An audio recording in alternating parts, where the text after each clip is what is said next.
few days ago, I noticed an uproar on LinkedIn with many netizens claiming, more or less, that doomsday was coming.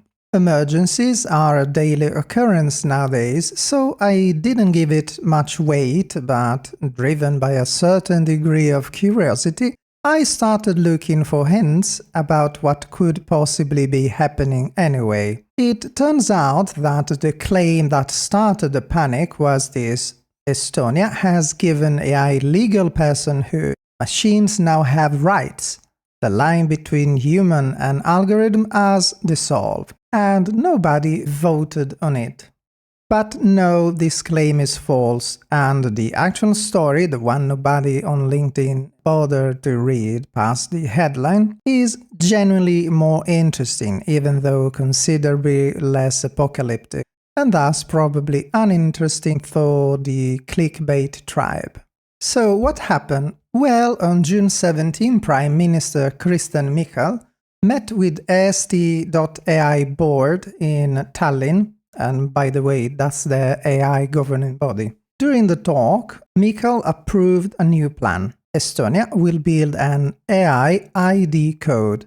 Broadly summarized, Michal said, in the future, AI will do more digital tasks for us. Because of this, we must know exactly who is acting, who they are helping, what rights they have, and who is responsible if something goes wrong. That sentence is the entire initiative. So, not personhood, but accountability infrastructure. Here is the practical problem that Michal wants to solve. Right now, an AI agent might do tasks for you. It might book a flight, file a tax form, or edit a document.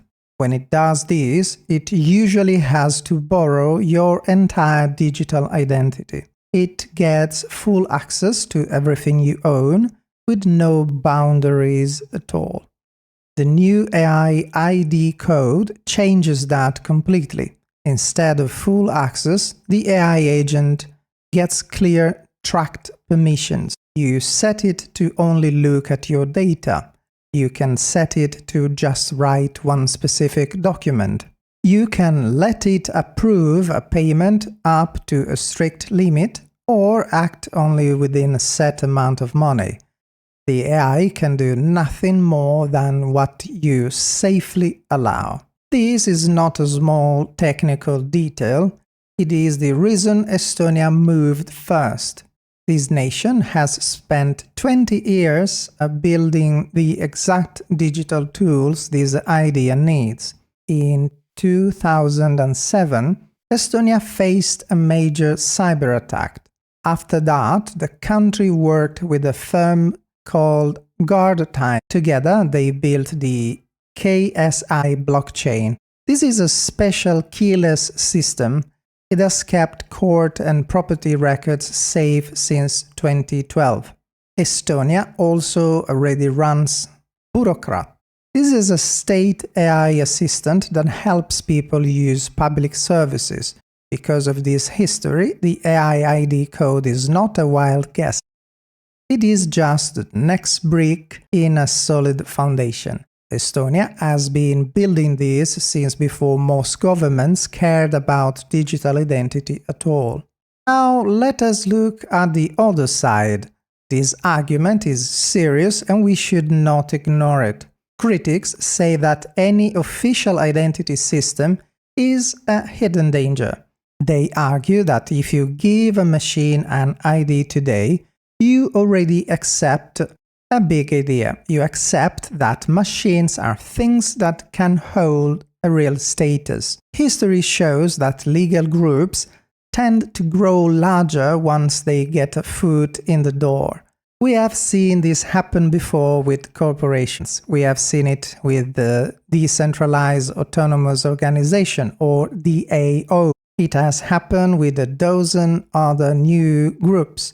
They all started out small and narrow, but they grew broad over time. This argument is not silly, it is very serious, but it misses how the system actually works. An identity code does not give an AI rights. Instead, it is a tool to track blame. Tools like these exist for a clear reason. They keep responsibility tied to a real human or a real company. They do not let the human off the hook. Mikhail himself was already very clear about this point. The whole purpose of the AI ID is to know who must answer for the AI's actions. It does not give the AI any legal standing on its own. This is exactly the same choice the rest of the world has been making. They are just doing it less openly. The European Union talked about electronic personhood for smart AI back in 2017. They decided to drop the idea though. The EU AI Act that came next keeps all blame on human users and builders. Full stop. South Korea passed its own big AI law, the AI Basic Act, in December 2024. It started to apply in January of this year, and it goes further than most laws. It forces companies to run risk checks and safety steps for powerful systems. Still, not one part of that law treats the AI as the one responsible. The UK took a different path in 2023. They did not make a new group to watch AI. Instead, they gave the job to existing groups that already watch different industries.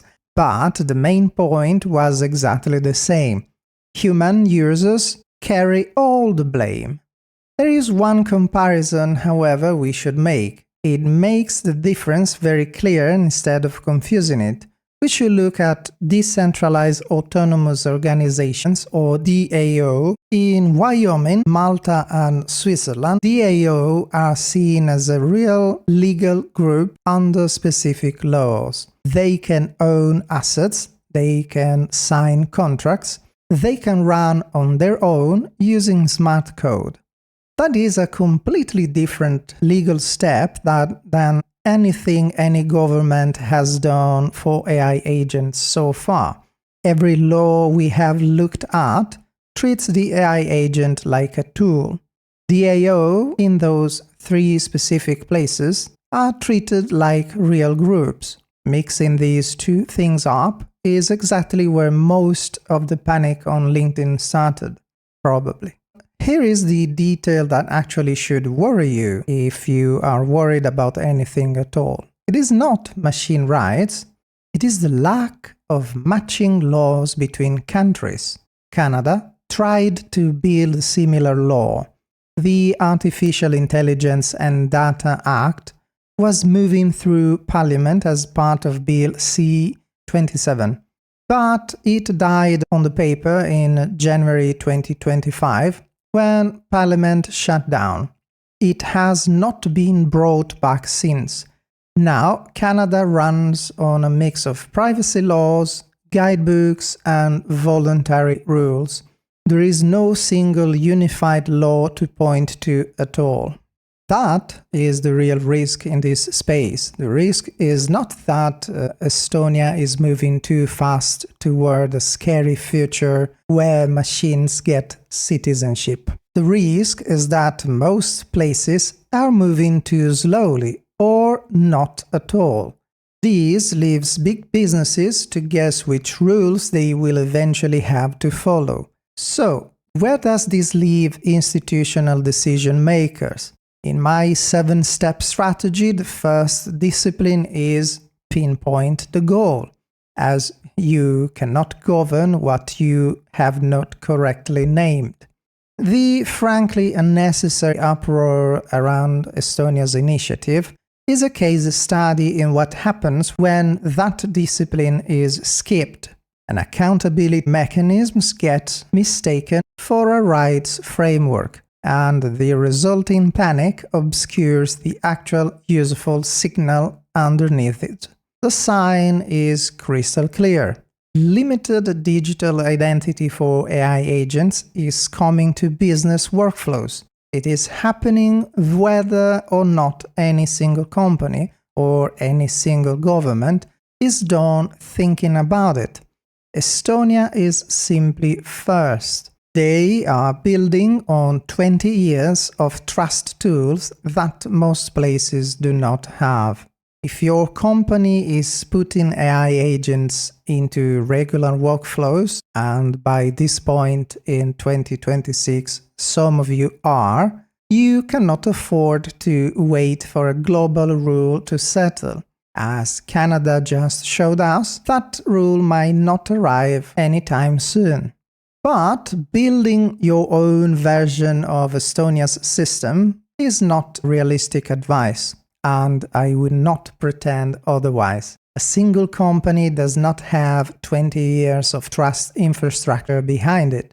It does not have a state identity register. Even a software company big enough to build something close will still have its own regulators to answer to before it finished. So what to do? Well, start with the part you actually control. The first step is not construction, it is discovery. Before anyone builds anything, someone has to know what they are looking at, which agents are already running inside your company, what access each one actually holds, and how much of that access nobody has ever mapped. Most decision makers cannot answer that question today, but that's where clarity starts, with an honest inventory of what you already have.